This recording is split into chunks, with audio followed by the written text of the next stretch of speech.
Good afternoon. My name is Sergeant Brzoska, and today we're going to be talking about the levels of leadership. The classification of this brief is unclassified.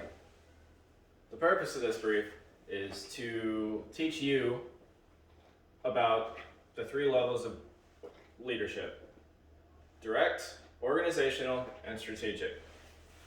Now, before we get into that, let's talk about what all leaders have in common. So, all leaders must be stewards of the profession. You can't go out there making a bad name for the Army when you're in a leadership position, or any position. All soldiers are leaders. You must be able to lead by example. If you're out there messing up, you can't expect your soldiers not to be messing up. You must embody the Army values as a leader. You must be able to instill those Army values in your soldiers as well. You must be able to motivate and develop your subordinates. In order to motivate and develop your subordinates, you must be able to create a positive working environment. We'll go into that a little bit more later. All leaders should strive to make their organization better than when they got there. All leaders must have the competencies of a direct leader. Direct leaders are the foundation. They are the building block to the rest of the levels of leadership. So let's get into what makes a direct leader, or what is a direct leader. So your direct leaders are your team leaders all the way up to the company level. Those are your leaders that have the most face time with soldiers, with their subordinates. They most directly influence these soldiers. So these leaders are more task-oriented than they are more mission-oriented. So what that means, let's discuss what is mission orientation. So that is the big picture, the big mission. So for example, let's say providing hurricane relief to Puerto Rico. So after Hurricane Maria came through, the big mission was providing hurricane relief. So what that breaks down to is one company has to set up a hospital and take care of patients. One company is going to be out there passing out food and water. Another company is going to be reestablishing electricity. Each one of those tasks helps complete the mission. So a direct leader assigns tasks to their subordinates. They teach and ensures successful completion of tasks. Okay. So in order for all this to happen, you have to understand one thing. You have to know the tasks that you're assigning.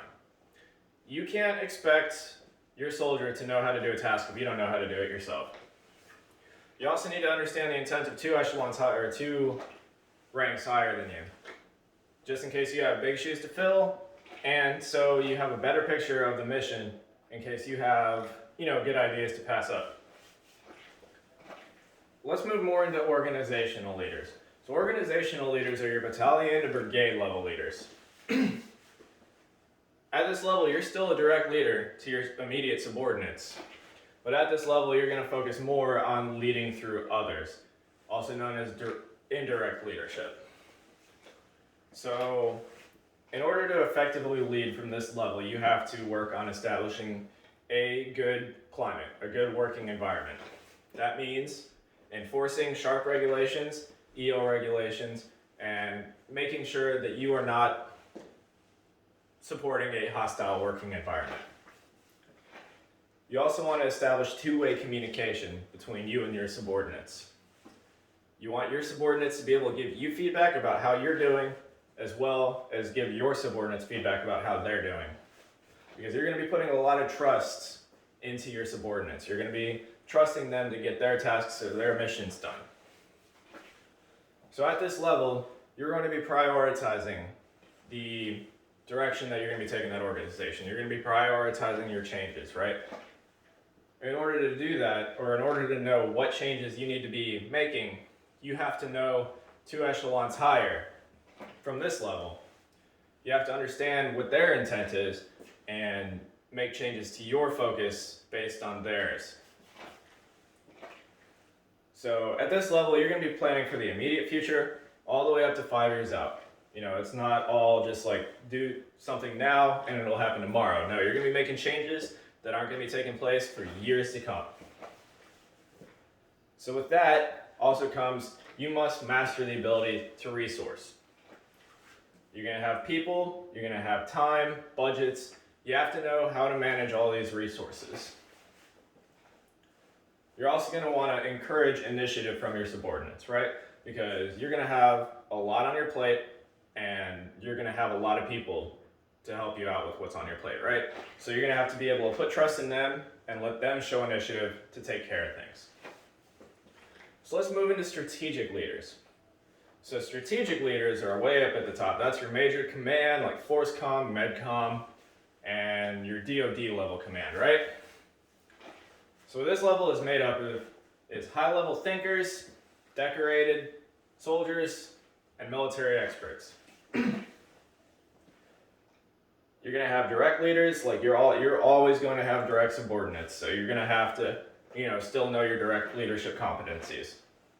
You're also going to be indirectly leading because you're going to be taking care of multiple organizations. You're going to have multiple organizations working together to come to your, to help you with your mission. Your missions are going to be way broader than, one individual organization. You're talking the global scale, national scale, societal scale. So you have to take all these perspectives into account. You have to know the layout of the land, right? You have to take all these perspectives into your mission so you don't come off as incompetent. You're going to be making very long-term decisions at this. Like some decisions that you make at this level, you may not even see come to fruition while you're in your tenure, right? So how do we accomplish all of these, right? So at this level of leadership, you're going to be setting and meeting your goals through policies, through systems, directives, and consensus building. You're going to be pushing all this out. It's going to fall down the chain of command or your NCO support channel. So using your competencies that you learned from being a direct leader and an organizational leader, at this time you're going to be managing the talents of the entire Army. So to summarize, we went over direct leaders, we went over organizational leaders, and we went over strategic leaders. All of these leaders all build on each other, right? The main difference is how many people you have under you. This concludes my brief. Do I have any questions? I have two check on learning questions for you. What's the difference between task-oriented and mission-oriented? Are strategic leaders task-oriented or mission-oriented?